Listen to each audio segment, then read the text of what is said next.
kajian tafsir ayat-ayat puasa. Hari ini Al-Baqarah 187. A'udzubillahi minasyaitonir rajim. Uhillal lakum lailatas siyamir rafasu ila nisaikum.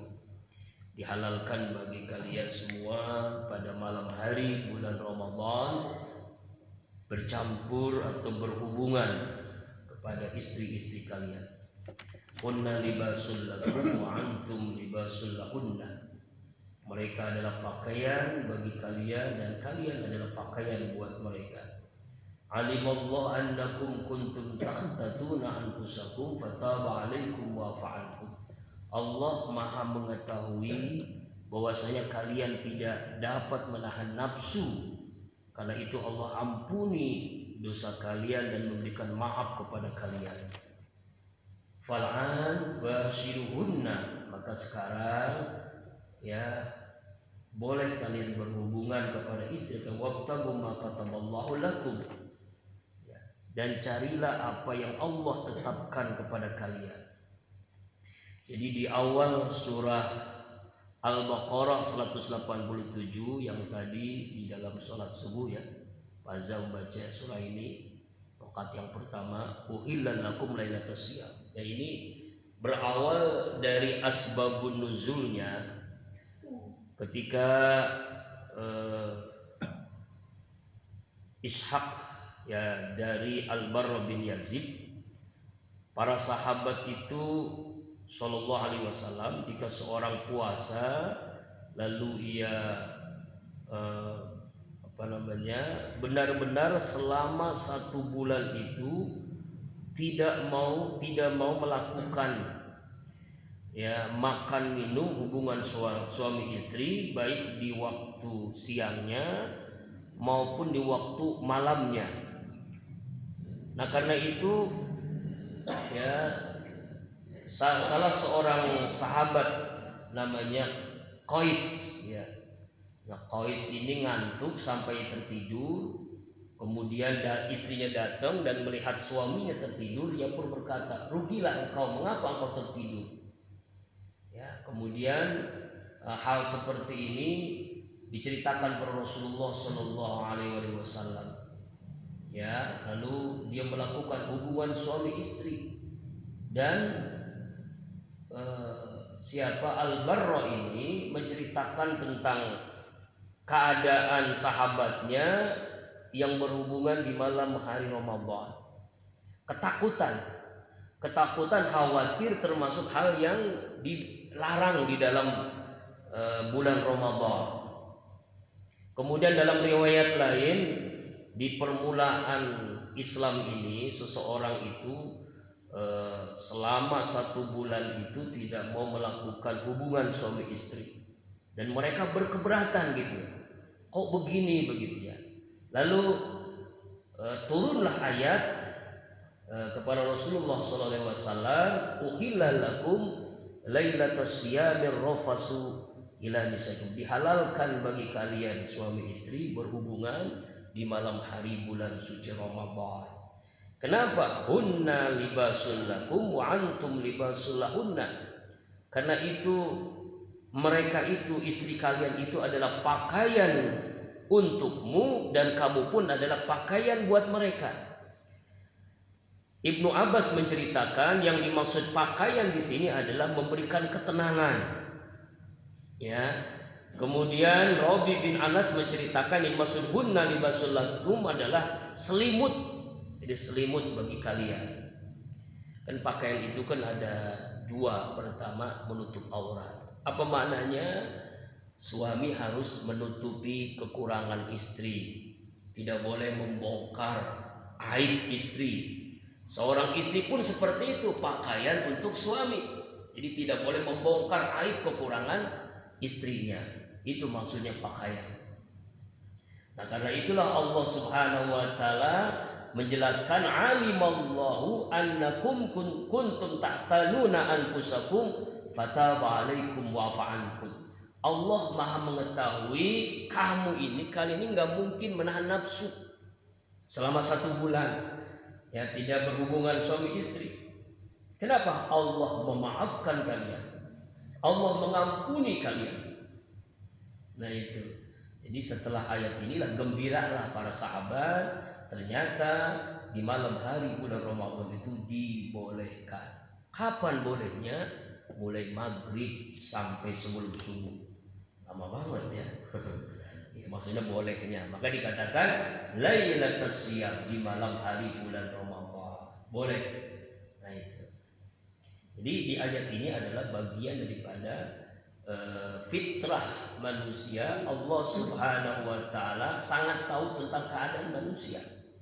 Jadi bukan mentang-mentang 1 bulan kita berpuasa juga tidak melakukan hubungan suami istri sama 1 bulan. Padahal Allah telah halalkan, telah bolehkan.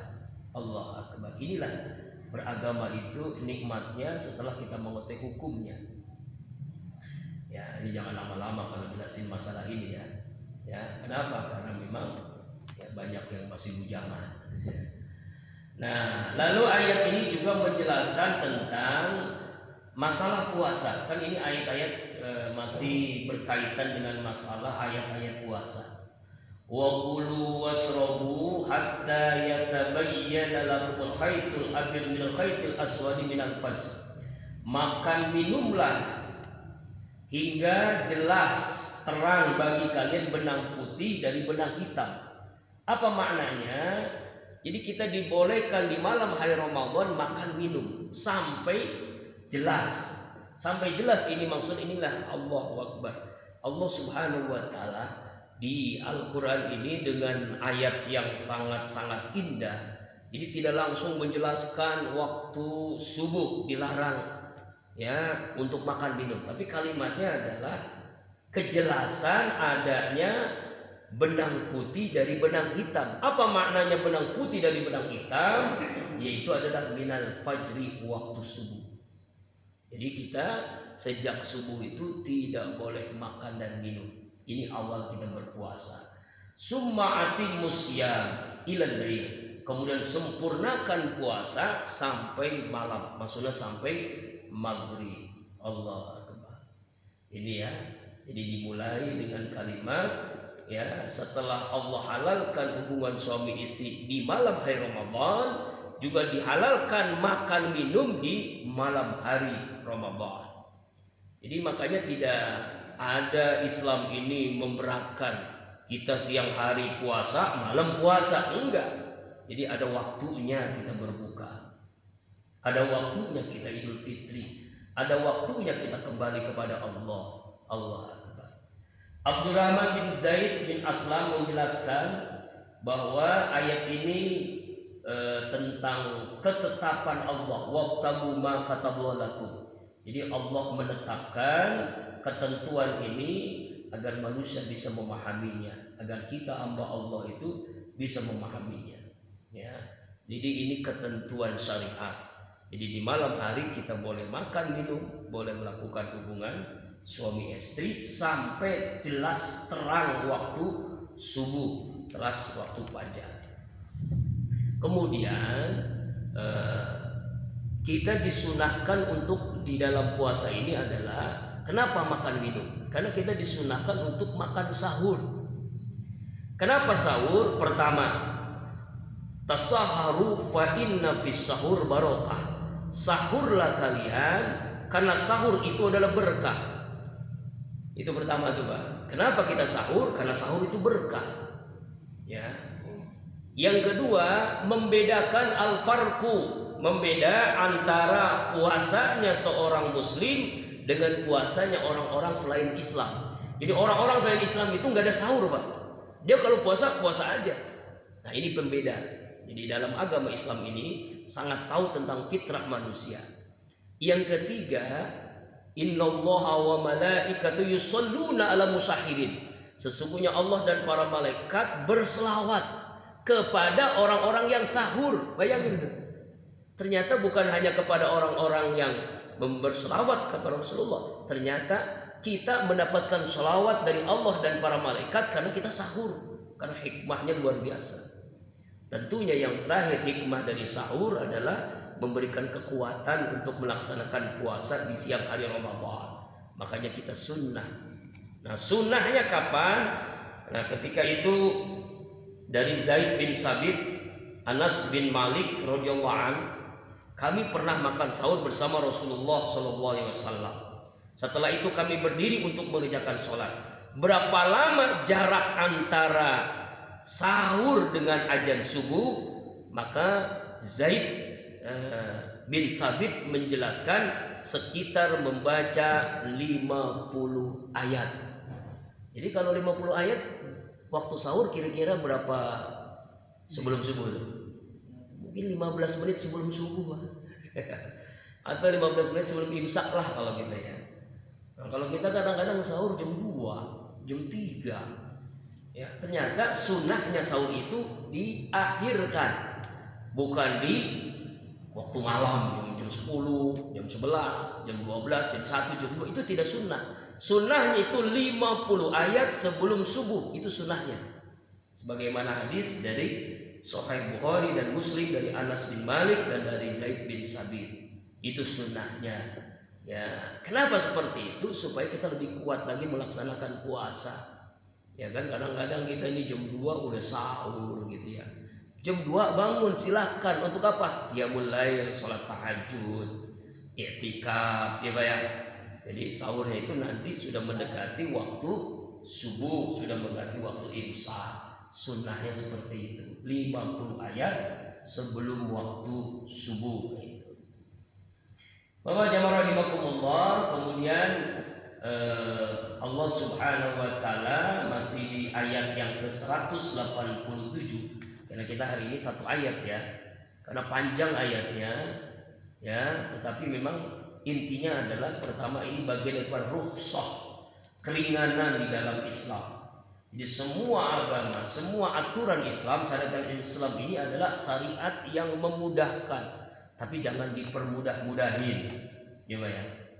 Kemudian Allah Subhanahu wa taala berfirman di ayat yang sama, yaitu tentang ketentuan i'tikaf.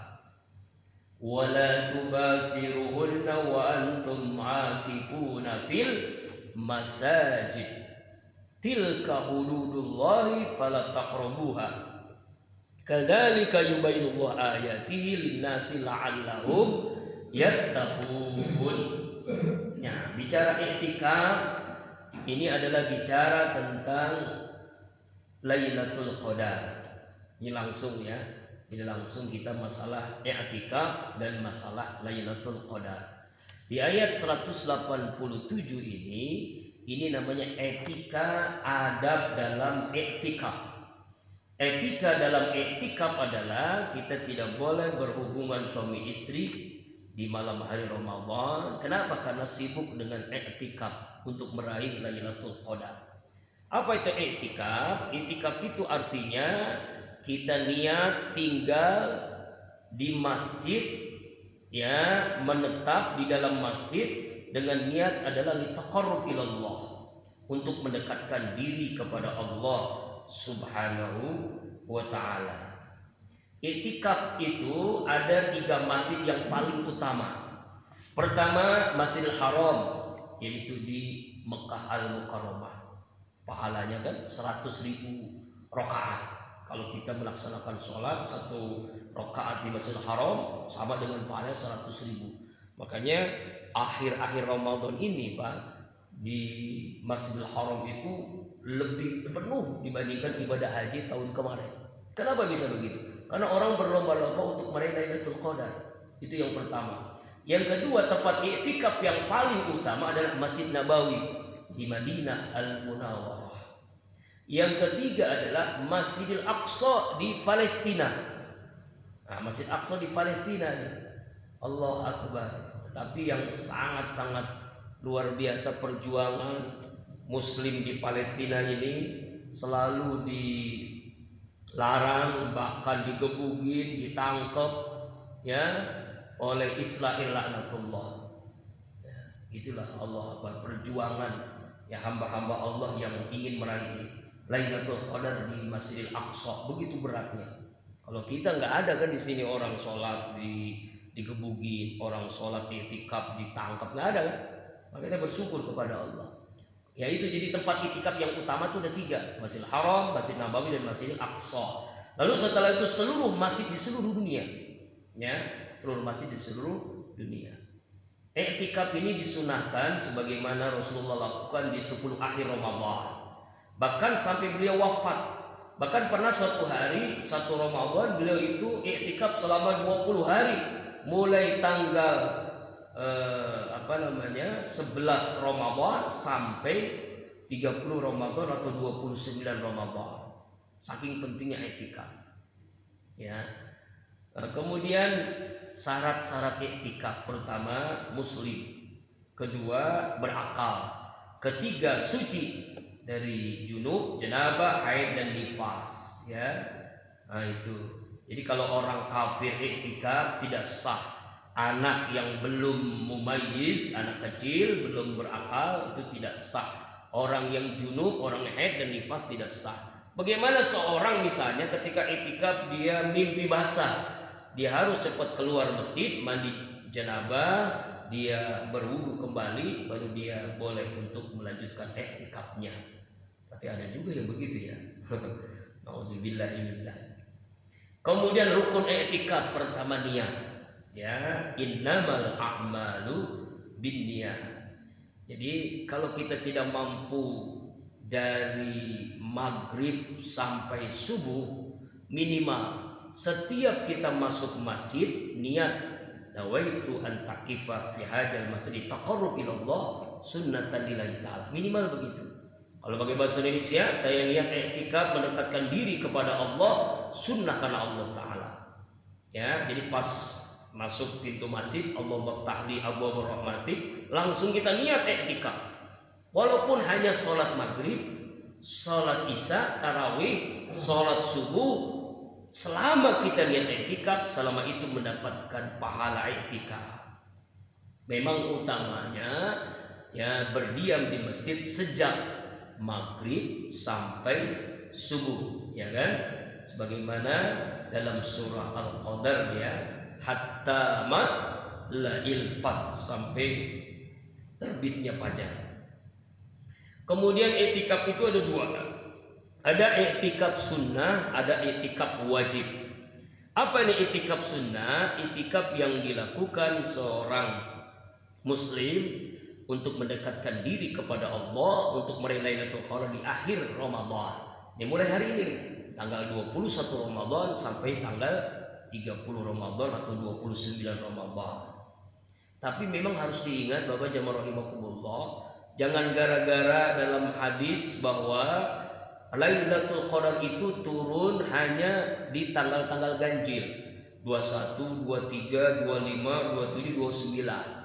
Lalu tanggal 22-nya enggak taraweh, tanggal 24-nya enggak sholat di masjid, tanggal 26-nya enggak ibadah lagi di masjid. Itu salah itu.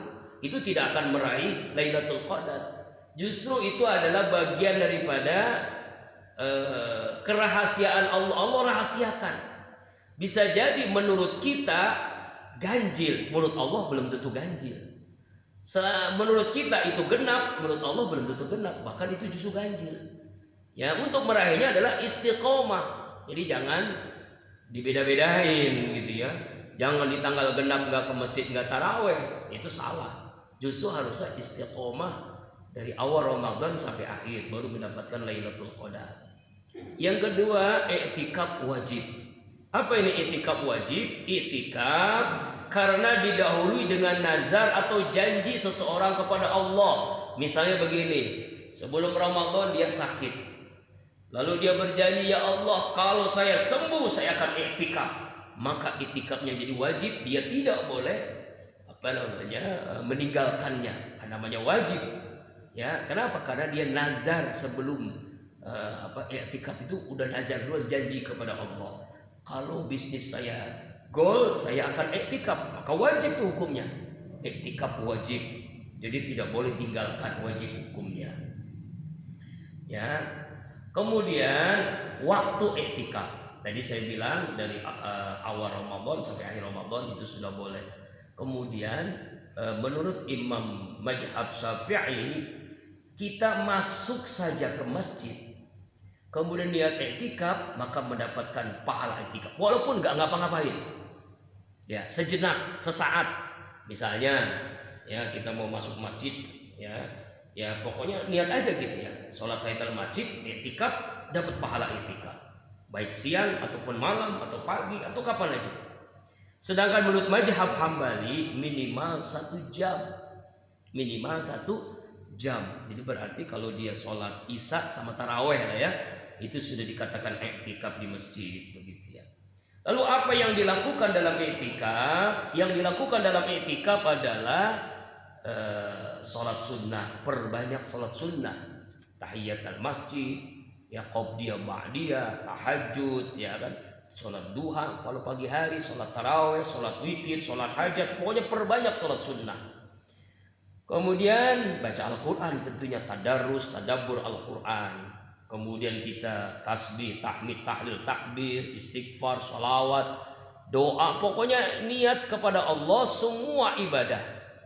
Ya, seluruh ibadah yang kita lakukan dengan niat i'tikaf maka mendapatkan pahala dari Allah Subhanahu wa taala. Yang dibolehkan dalam i'tikaf, pertama keluar dari tempat i'tikaf misalnya karena ada kepentingan khusus, itu diperbolehkan. Tapi kalau sudah keluar dari masjid, masuk masjid harus niat i'tikaf lagi. Kemudian menyisir, mencukur rambut, memotong kuku dan sebagainya itu dibolehkan. Kemudian kalau ada punya hajat ya boleh kita kamar mandi, ke toilet, itu diperbolehkan. Makan minum di masjid boleh, tidur di masjid boleh selama tidak mengotori masjid, tidak mengotori kesucian masjid. Lalu apa yang membatalkan i'tikaf? Pertama, meninggalkan masjid dengan sengaja. Nah, dengan sengaja kita tinggalkan masjid, maka i'tikaf kita menjadi batal. Kalau masuk masjid lagi harus niat i'tikaf lagi. Yang kedua, murtad. Nah, nauzubillah min dzalik, orang keluar dari agama Islam, maka seketika itu i'tikafnya batal. Yang ketiga, hilang akal, baik mabok, gila, pingsan, maka batallah i'tikafnya. Keempat, haid, nifas bagi wanita, i'tikafnya batal.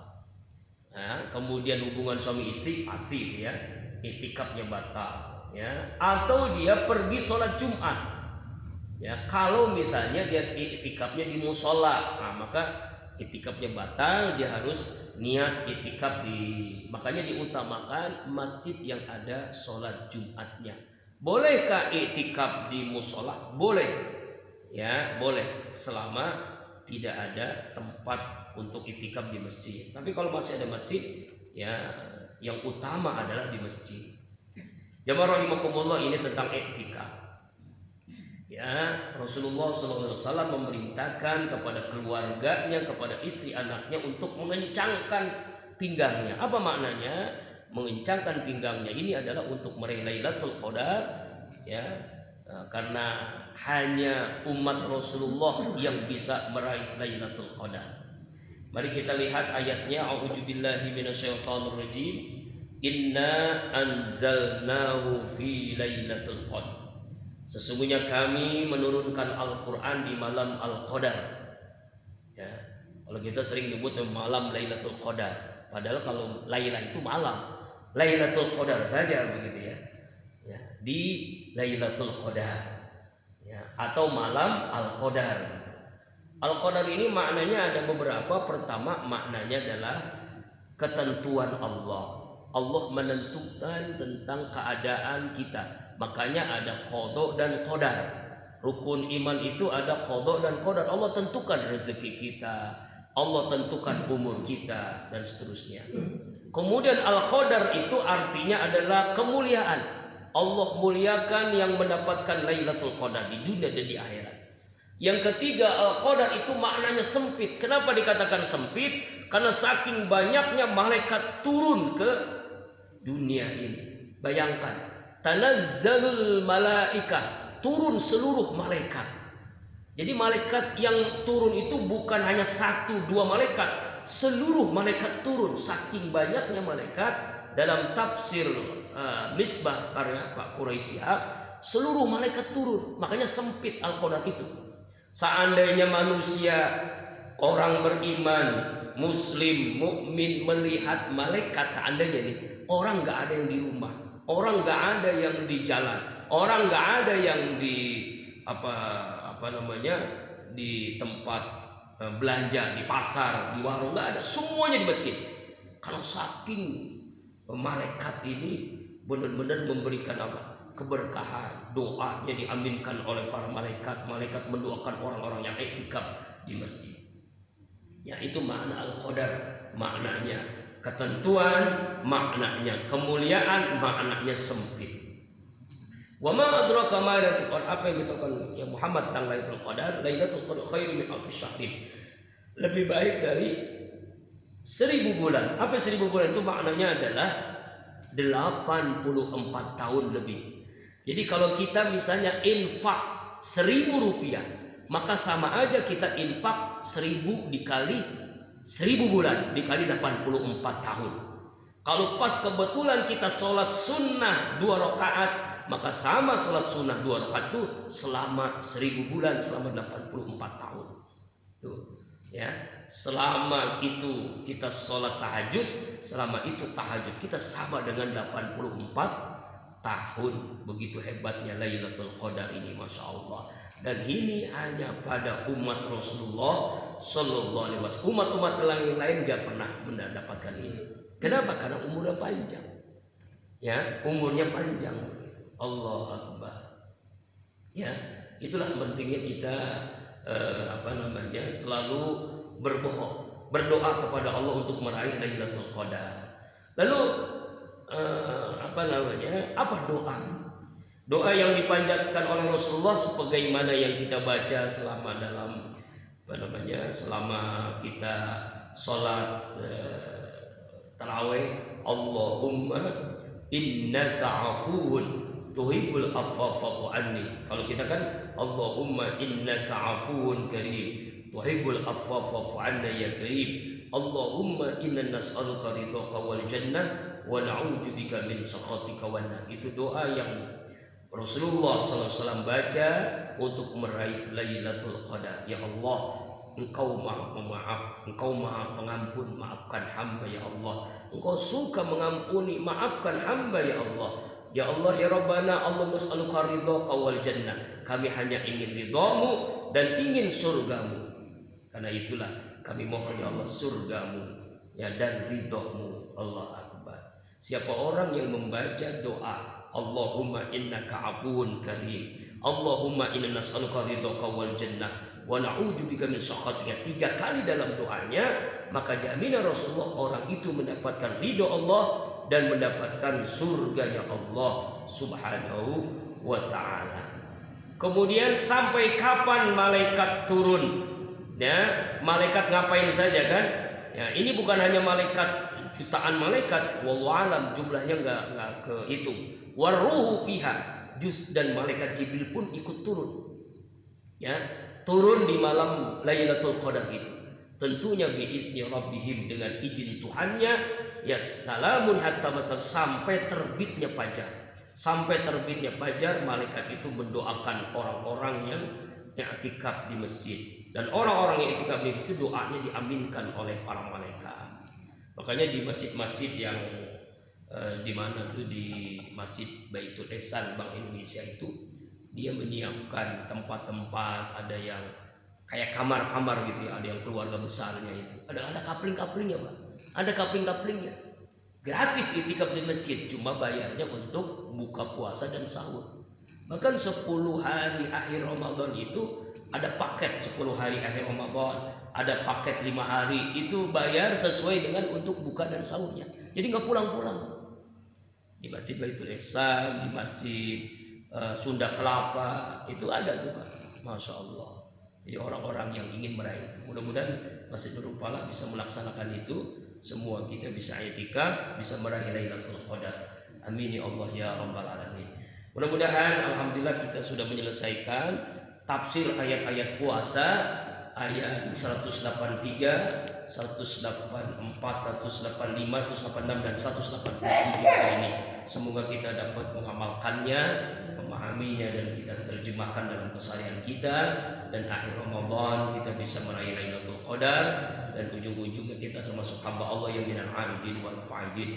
Insyaallah Rabu terakhir minggu depan kajian tentang zakat, infak, sedekah dan wakaf. Ya, kajian terakhir insyaallah Rabu depan. Mudah-mudahan semua kita bisa menjalankan rangkaian ibadah dengan nikmat, dengan sempurna, dan Allah selalu menerima ibadah kita. Amin. Bi barakati wa karamati wa